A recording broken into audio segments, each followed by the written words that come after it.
வணக்கம் ஃப்ரெண்ட்ஸ், இது நம்ம சேனல் பிரணேஷ் மம்மி. இன்றைக்கி நம்ம வீடியோவில் நம்ம எதை பற்றி பார்க்க போகிறோம் அப்படின்னா 6 மந்த்ஸ்லேருந்து எல்லா வயசு குழந்தைங்களுக்குமான இந்த வின்டர் சீசனில் கொடுக்கக்கூடிய ரொம்பவே ஹெல்தியான ஒரு சூப் ரெசிபி. டக்குன்னு ஒரு 3 நிமிஷத்தில் செஞ்சிடலாம். ரொம்ப ஹெல்தி, நல்லா வெயிட்டும் போடும். இது எப்படி செய்கிறதுன்னு சொல்லி வீடியோக்குள்ளே போகிறதுக்கு முன்னாடி இந்த வீடியோக்கு ஒரு லைக் பண்ணிட்டீங்க அப்படின்னா உங்களை மாதிரி இன்னும் நிறைய மம்மிஸ்க்கு இந்த வீடியோ யூஸ்ஃபுல்லாக இருக்கும். அது மட்டும் இல்லாமல் இப்போ தான் நீங்கள் ஃபஸ்ட் டைம் நம்ம சேனல் பார்க்குறீங்க அப்படின்னா மறக்காமல் நம்ம சேனலை சப்ஸ்கிரைப் பண்ணிக்கோங்க.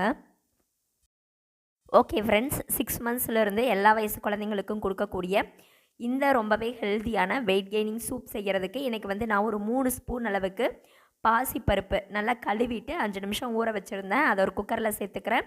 இது கூடவே பார்த்திங்க அப்படின்னா கேரட்டு, ஒரு 4-5 துண்டு கேரட்டை மேலே இருக்கிற தோலெல்லாம் சீவிட்டு இது கூடவே சேர்த்துக்கோங்க. இப்போ எக்ஸ்ட்ரா கொஞ்சம் தண்ணியும் சேர்த்துட்டு ஒரு 5லேருந்து 6 விசில் வச்சு எடுத்துக்கலாம்.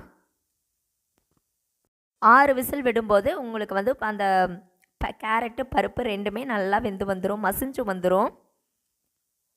இப்போ பார்த்திங்கன்னா கேரட்டு பருப்பு ரெண்டுமே நல்லா மசிஞ்சு வந்துட்டுருக்கு. ஒரு மேஷர் வச்சு நல்லா மசிச்சு விட்டுருங்க. இப்போது ஒரு ஜூஸ் ஃபில்டர் எடுத்துக்கோங்க. நம்ம வேக வச்ச இந்த பருப்பு கேரட்டு ரெண்டையுமே இதில் போட்டுட்டு ஒரு ஸ்பூனை வச்சு நல்லா மசிச்சிங்க அப்படின்னா இது நல்லா சாஃப்டாக மசிஞ்சு வந்துடும். அந்த ஃபில்டர் கடியில் நல்லா பியூரி மாதிரி வரும். நல்லா மசிக்க இதை நம்ம வேஸ்ட் பண்ணவே கூடாது. நல்லா அந்த மாதிரி மசிச்சு விட்டீங்க அப்படின்னா அடியில் நல்லா பியூரியாக சூப் மாதிரி குழந்தைங்களுக்கு ஸ்பூனில் எடுத்து ஊட்டுற மாதிரி கிடைக்கும் உங்களுக்கு. இப்போது இந்த மாதிரி நல்லா ஃபைனாக மசிச்சுட்டு அந்த ஃபில்டர் கடியில் பார்த்தீங்க அப்படின்னா நல்லா பியூரி மாதிரி வரும்.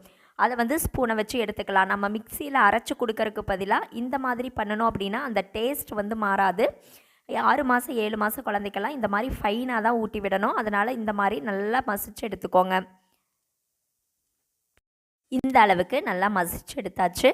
இப்போ ஃபைனலாக இது கூட கொஞ்சமாக ஜீரகத்தூள், கொஞ்சம் மிளகுத்தூள், 6 மாத குழந்தைக்கு லைட்டாக சேர்த்துக்கலாம். இதெல்லாம் லைட்டாக ஜீரகத்தூள், லைட்டாக மிளகுத்தூளும் சேர்த்துட்டு நல்லா மிக்ஸ் பண்ணிவிட்டு குழந்தைங்களுக்கு இந்த வின்டர் சீசனில் ஊட்டி விட்டீங்க அப்படின்னா சளி இருமல் எல்லாம் வராது. நல்லா ஸ்டொமக் ஃபில்லிங்காக இருக்கும். சூப்பராகவே வெயிட்டும் போடும். ஓகே ஃப்ரெண்ட்ஸ், இந்த ரெசிபி உங்களுக்கு பிடிச்சிருந்தது அப்படின்னா மறக்காமல் நம்ம சேனலை சப்ஸ்கிரைப் பண்ணுங்கள், லைக் பண்ணுங்கள். அதே மாதிரி உங்களுடைய கருத்துக்களையும் கமெண்ட்டில் சொல்லுங்கள்.